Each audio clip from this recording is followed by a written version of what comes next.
اکثر اشخاص یہ جاننے کے باوجود کہ زندگی عارضی ہے دولت کی ہرس میں سرگرداں رہتے ہیں۔ حضور سے درخواست ہے کہ ہماری تسلی کے لیے فرمائیں کہ کیا یہ خواہش قدرتی ہے یا کسبی، اور اسلامی تعلیم کا کس حد تک اس پر اثر ہوتا ہے؟ آپ کے سوال میں ایک بنیادی غلطی، آپ نے لفظ باوجود استعمال کیا ہے، حالانکہ اس کی وجہ سے اور زیادہ تمنا ہونی چاہیے۔ زندگی عارضی ہے تو ایک یہ بھی گھبراہٹ ہو جاتی ہے کہ تھوڑے وقت رہ گیا، جتنے کما لو کما لو، اور اس کے بعد کسی نے کیا پوچھنا ہے پھر، تو اس کے نتیجے میں بھی تو ہو سکتا ہے۔ واقعہ یہ ہے کہ انسان کی زندگی خواہ عارضی ہو، خواہ 10,000 سال کی ہو یا اس سے بھی زیادہ، قرآن کریم نے اس مضمون پہ پہلی روشنی ڈال دی ہے کہ تمنا مزید کی یہ انسانی فطرت میں داخل ہے، عمر کے لحاظ سے بھی، دولت کے لحاظ سے بھی۔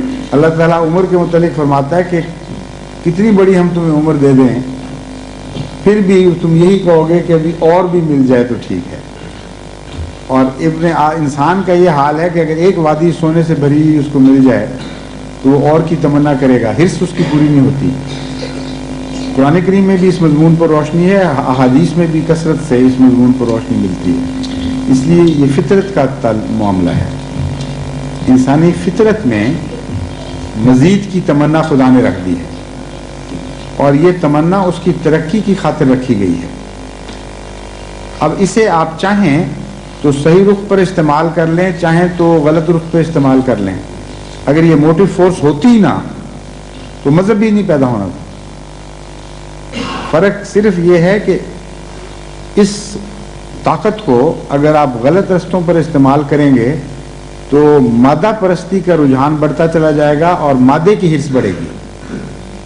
اگر اس کو صحیح رخ دے دیں گے تو پھر روحانی دولت کی اور علمی دولت کی، اللہ تعالیٰ سے قرب کی تمنا، یہ بڑھتے چلے جائیں گے، تو ان کی حرص بڑھتی، ان کی خواہش بڑھتی چلی جائے گی۔